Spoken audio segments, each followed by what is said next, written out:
யா அல்லா, அவருடைய குரல் எவ்வளவு இனிமையாக இருக்கிறது. அவர் பாடுவதை மீண்டும் மீண்டும் கேட்க வேண்டும் போல இருக்கிறது. அதனால்தான் மகாராணி அவர்கள் ராம்தனுவை இங்கு பாட அழைத்திருக்கிறார். அந்த புறத்தில் இருப்பவர்கள் அனைவரும் கேட்க வேண்டும் என்பதற்காக. அந்த ராம்தனு பாண்டியவின் இசையை கேட்டு அந்த புறத்தில் உள்ள ஸ்திரீகளின் வஸ்திரங்களின் நிறம் மாறிவிட்டதாம். உண்மையாகவா? அப்படி என்றால் நான் நீல நிற ஆடையை அணிகிறேன். அந்த நிறம் எனக்கு பிடிக்கவே பிடிக்காது. ஒருவேளை அந்த நிறம் மாறிவிட்டால் நான் மிகவும் மகிழ்ச்சி அடைவேன். ஹோஷியார், இன்றைக்கு நடக்கும் நிகழ்ச்சி மிகவும் முக்கியமானது. நீ சென்று இன்று நான் மாலை அணிந்து கொள்ள உயர்ந்த ஆடைகளை தயார் செய். அனைவரையும் விட நான் அழகாக இருக்க வேண்டும்.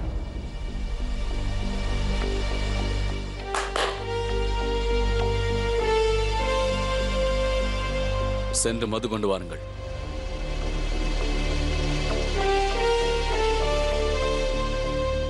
நான் கூறியது கேட்கவில்லையா? சென்று மது கொண்டு வாருங்கள்.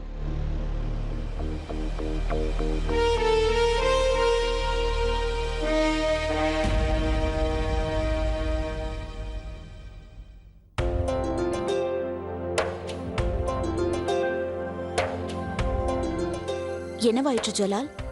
மிகவும் கவலையாக இருக்கிறீர்கள். இருக்கட்டும், நான் உங்கள் தோள்களை பிடித்து விடுகிறேன். மிகவும் நன்றாக உணர்வீர்கள். தங்கள் கவலையும் பறந்துவிடும். வேண்டாம், இங்கிருந்து செல் ருக்கையா.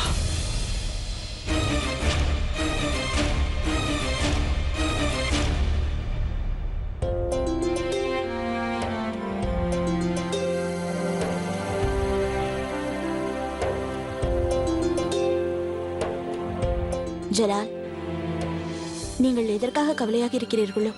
ஆனால் என்னிடம் கோபப்படுவதற்கு உங்களுக்கு உரிமை இருக்கிறது. ஆனால் ஒன்றை மட்டும் கூறுங்களேன், தாங்கள் ஏன் தனியாக இருக்கிறீர்கள்? என்னை எதுவும் கேட்காதிருக்கையா. என் மீது கோபமாக இருக்கிறீர்கள், பரவாயில்லை. எரிச்சல் அடைகிறீர்கள், அதுவும் பரவாயில்லை. ஆனால் எனக்கு ஒன்று தெரிய வேண்டும். எதன் காரணமாக தாங்கள் இப்படி இருக்கிறீர்கள்? அப்படி ஒன்றும் இல்லை ருக்கையா. எனக்கு உன் மீது ஒன்றும் கோபம் இல்லை. நேற்றிலிருந்து என் மனம் மிகவும் குழப்பமாக இருக்கிறது. நேற்று நிகழ்ச்சி முடிந்த பிறகு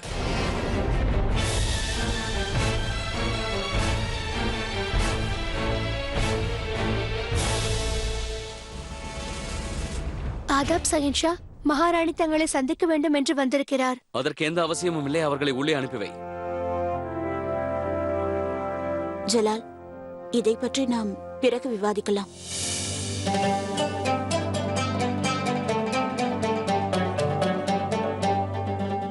ஆதாப் அத்தை அவர்களே. நேற்று நிகழ்ச்சி மிகவும் அருமையாக இருந்ததல்லவா ஜலா? ராம்தனு பாண்டே அவர்களின் பாடலை கேட்டு அனைவரும் மெய்மறந்து விட்டார்கள். அவர் இசையை மீண்டும் கேட்க விரும்புகிறார்கள். அதனால் அவரை மீண்டும் பாட வேண்டும் என்று கேட்டுக்கொண்டிருக்கிறேன். அதற்கு அவர் சம்மதித்து விட்டார். உடனடியாக. ராம்தனு பாண்டே அவர்கள் மிகவும் இங்கிதம் தெரிந்தவர். இதை கூறுவதற்காகத்தான் உன்னிடம் வந்தேன். அந்த நிகழ்ச்சியில் நீயும் கலந்து கொள்ள வேண்டும். நிச்சயமாக. என்னவாயிற்று ஜலால்? ஏன் உன் முகம் இவ்வளவு வாடி இருக்கிறது? அது ஒன்றுமில்லை தாயே, சற்று சோர்வாக இருக்கிறது, வேறொன்றுமில்லை. நீ நிச்சயமாக நாளை வர வேண்டும்.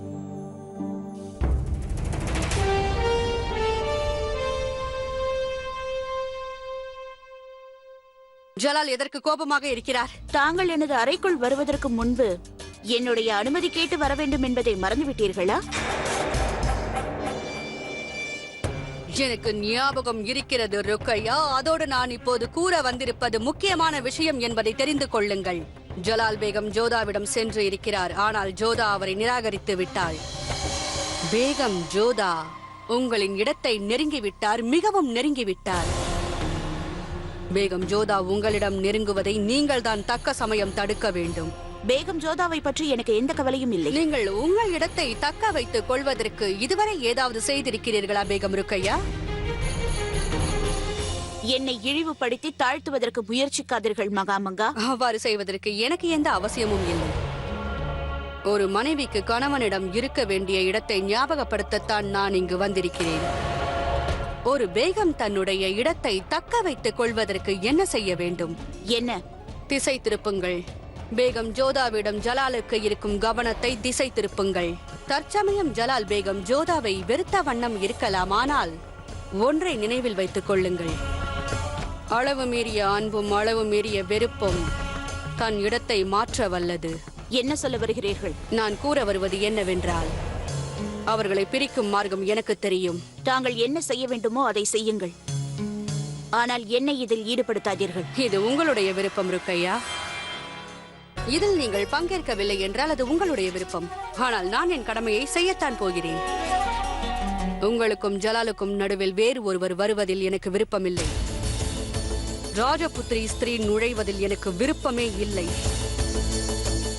என்னால் முடிந்த முயற்சியை நான் செய்கிறேன். உங்கள் இருவரின் உறவை நான் காப்பாற்றுகிறேன். விடை தாருங்கள்.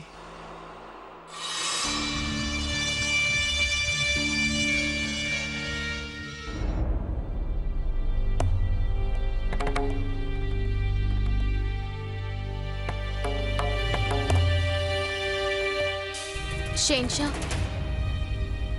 நான் தங்களிடம் அனுமதி இல்லாமல் ஷெஹன்ஷாவின் அறைக்கு வரக்கூடாது என்பது உனக்கு தெரியாதா? இங்கிருந்து சென்று விடு.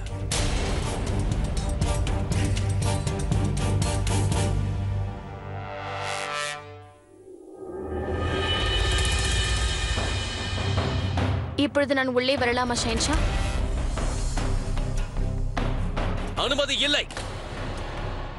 இனியும் எனக்கு பொறுமை இல்லை. தாங்கள் இங்கிருந்து சென்று விடலாம்.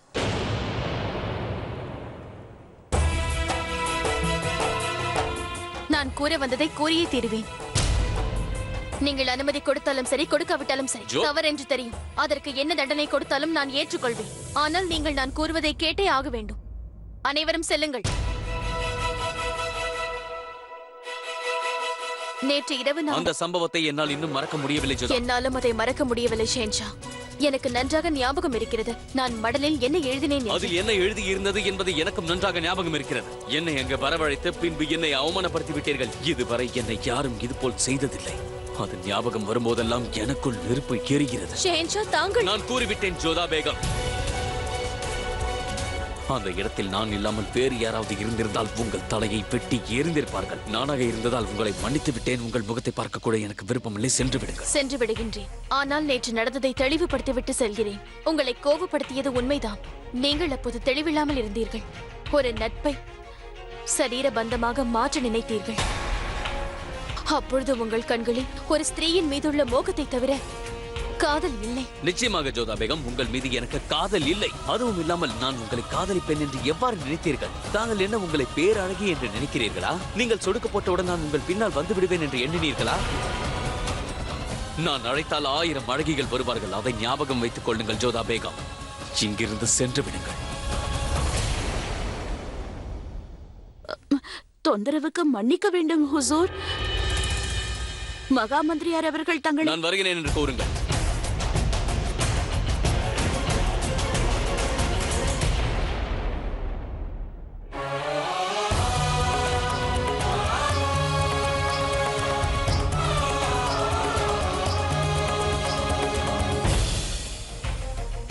பெரியமா, உங்களுக்கு ஞாபகம் இருக்கிறதா? ஜோதா பேகம் எனக்கு எழுதிய மடலை தாங்கள் படித்து காண்பித்தீர்கள் அல்லவா? ஆமாம் ஜலால். எவ்வாறு மறப்பேன் ஜலால்? அதை பயன்படுத்தித்தானே உங்கள் உறவில் நான் தீயை பற்ற வைத்தேன். அதை எப்படி மறப்பேன்? நன்கு ஞாபகம் இருக்கிறது ஜலால். அந்த மடலை பற்றி இப்போது எதற்காக கேட்கிறாய்? பெரியம்மா, இதற்கு பதில் கூறுங்கள். தாங்கள் அந்த மடலில் இருந்ததைத்தான் படித்தீர்களா? நான் கேட்பது இந்த கேள்விக்கு என்ன அர்த்தம் ஜலால்? நிச்சயமாக பேகம் ஜோதா அந்த மடலில் எழுதியதை ஒவ்வொரு வார்த்தையாக நான் படித்து காண்பித்தேன். உனக்கு நம்பிக்கை வரவில்லையா? உன் மடல்கள் அனைத்தையும் நானே பாதுகாத்து வருகிறேன். நான் எதற்காக பேகம் ஜோதா எழுதிய வரிகளை மாற்றி வாசிக்கப் போகிறேன்? இதில் எனக்கு என்ன லாபம்? இதோ அந்த மடல். இந்த மடலை வேறு ஒருவரிடம் காட்டி வாசிக்க சொல். அப்போது உனக்கு நம்பிக்கை பிறக்கும். அதற்கு அவசியம் இல்லை பெரியம்மா, எனக்கு நம்பிக்கை இருக்கிறது. ஜோதா பேகம் எதற்காக எழுதியதை மறுக்கிறார் என்று எனக்கு புரியவில்லை. ஏனென்றால் என்னை விட உனக்கு ஜோதாவின் மீதுதான் நம்பிக்கை இருக்கிறது. எந்த அளவிற்கு நம்பிக்கை என்றால் உன் பெரியம்மாவையே நீ சந்தேகப்பட்டு விட்டாய். இப்படி கூட நேர்ந்திருக்கலாம்.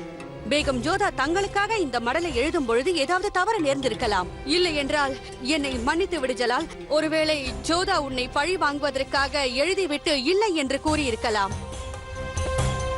ஜலால், இதை யாரிடமாவது காண்பித்து படித்து காட்டச் சொல். நன்கு விசாரித்துக்கொள்.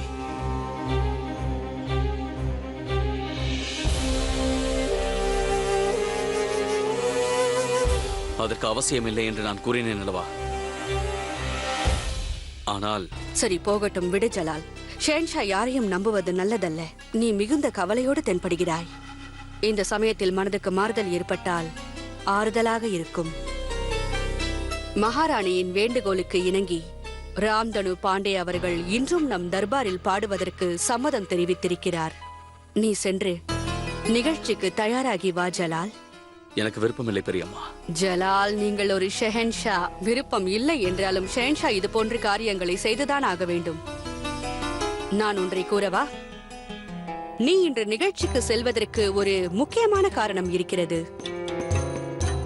அது என்ன காரணம்? உனக்காக ஒரு அரிய பரிசை எடுத்து வந்திருக்கிறேன். அந்த பரிசை நீ உன்னிடத்தில் வைத்துக் கொள்ள மிகவும் கர்வப்படுவாய். மிகவும் சுவாரஸ்யமான பரிசு.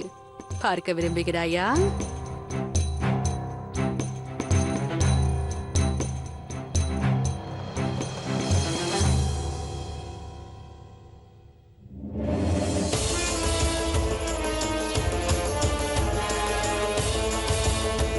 கூறு ஜலால், நான் கூறியது உண்மைதானே? தர்பாரில் இருக்க வேண்டிய ஒன்று.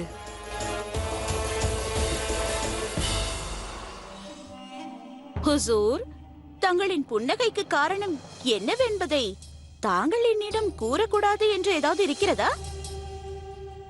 ரேஷம், என்னுடைய எதிரிகளை நான் அழிக்கும் பொழுது என் உதடுகளில் புன்னகை என்னும் பூ பூக்கிறது.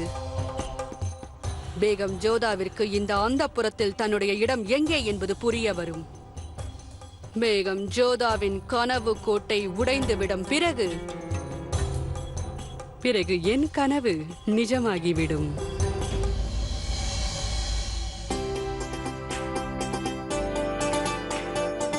ராம்தனு பாண்டே அவர்கள் இன்னும் இங்கு வரவில்லையா? அவர் பெரும் கலைஞராயிற்றே. அவர் விரும்பும் பொழுதுதான் வருவார். நீல நிற ஆடையை தான் நான் அணிந்திருக்கிறேன். இன்னும் எவ்வளவு நேரம் காத்திருக்க வேண்டுமோ?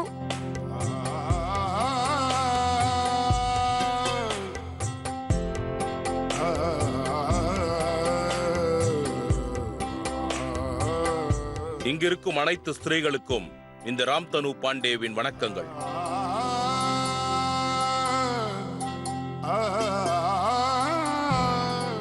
இப்பொழுது என்னுடைய இசையை உங்களுக்கு சமர்ப்பிப்பதற்கு முன்பாக நான் தங்களை ஒன்று கேட்க வேண்டும் என்று நினைக்கின்றேன். எதற்காக நான் பாட வேண்டும்? அதற்கு பதிலை நான் கூற விரும்புகிறேன் ராம்தனு பாண்டே அவர்களே. தங்கள் இசைஸ்வரங்களில் எவ்வளவு இனிமை இருக்கின்றதோ, அதே போல் பாரத தேசத்தில் எவ்வளவு வண்ணங்கள் இருக்கிறதோ, இந்த அந்தப்புறத்திலும் அதே போன்று பல வண்ணங்களும் இருக்கின்றன. வெவ்வேறு மதத்தையும் கலாச்சாரத்தையும் சேர்ந்தவர்களும் இங்கு இருக்கிறார்கள். உங்களது இசை அனைத்து வண்ணங்களையும் ஒன்றாக இணைக்கும் என்று நீங்கள் கூறினீர்கள் அல்லவா? என்னுடைய கோரிக்கை என்னவென்றால், இங்கிருக்கும் வெவ்வேறு மதத்தை சார்ந்தவர்கள் அவர்கள் அனைவரும் தங்களுடைய இசையால் ஒன்றாக இணைந்து விட வேண்டும் என்றுதான் கேட்டுக்கொள்கிறேன். சுப்ஹானல்லாஹ். எங்கள் ஒரு பேகம் ராஜபுத்திர வம்சத்தைச் சேர்ந்தவர். மகாராணி ஜோதா அவர்களுக்கு வெற்றி உண்டாகட்டும். எச்சரிக்கை! பாட்ஷா ஜலாலுதீன் முகமது வந்து கொண்டிருக்கிறார்.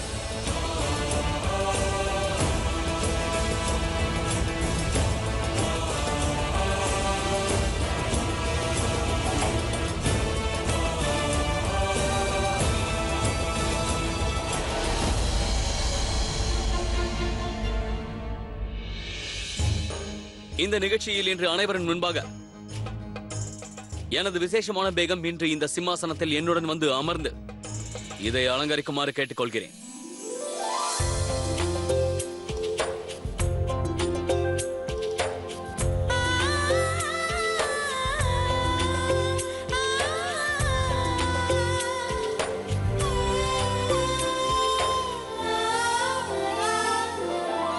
பிறகு என்னுடைய இன்னொரு பேகம், அவர்களையும் நான் இங்கே அழைக்கிறேன்.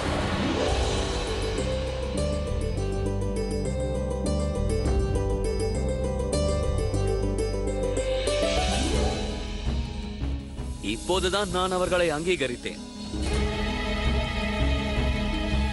நீ என்னுடைய முக்கியமான பரிசை எடுத்து வா.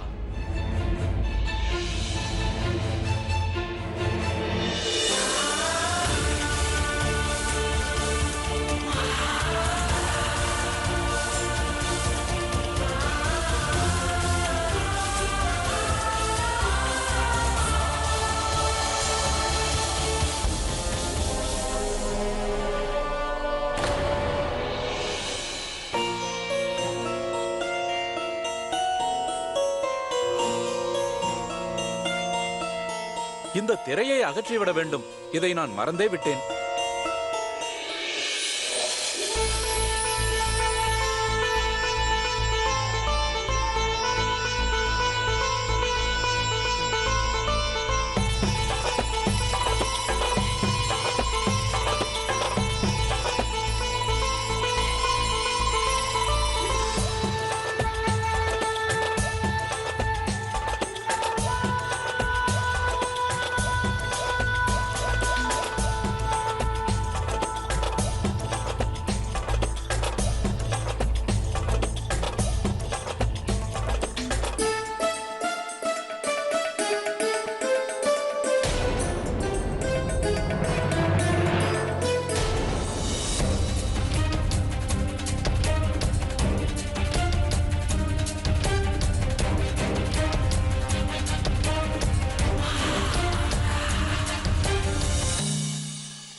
இந்த இடத்தில் பொதுவாக என்னுடைய விசேஷ பேகங்கள் தான் அமர்வது வழக்கம். ஆனால் இன்று முதன் முறையாக என்னுடைய விசேஷ பரிசை இங்கு அமர அழைக்கின்றேன்.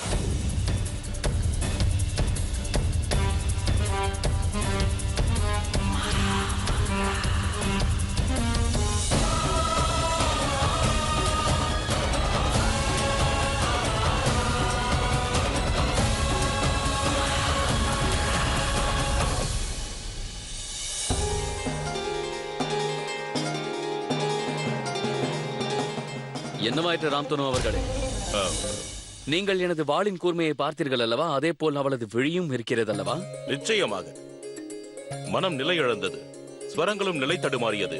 இருப்பினும் அது அனைத்தும் ஒரு கணத்திற்குத்தான். அதனால் நான் நிச்சயம் இன்று உங்களுக்காக பாடுவேன். இந்த மாதிரி ஒரு அழகை நான் இதுவரை பார்த்ததே இல்லை. வாருங்கள்.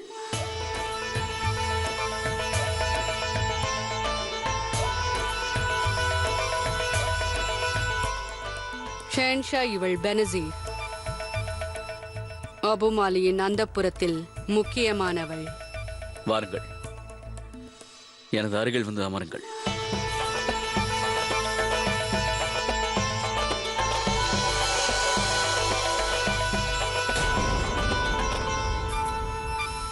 இப்போது தாங்கள் தங்கள் இசையை ஆரம்பிக்கலாம். நிச்சயமாக.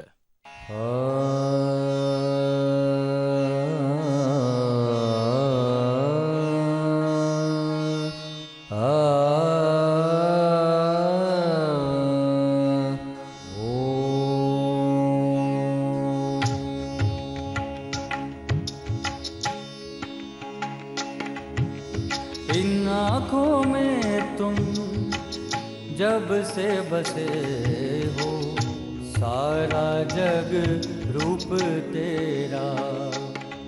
நேற்று புயல் வந்தது, இன்று இடி இடித்திருக்கிறது.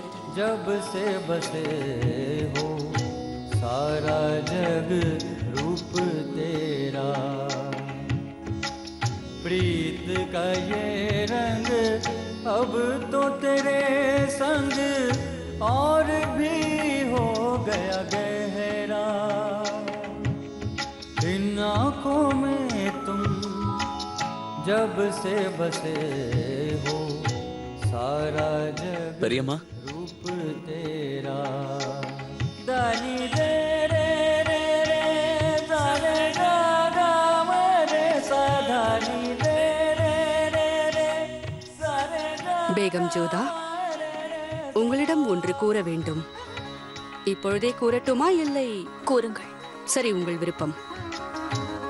ஷேன்ஷாவின் கட்டளையின்படி தாங்கள் இந்த இடத்தை விட்டு செல்ல வேண்டும்.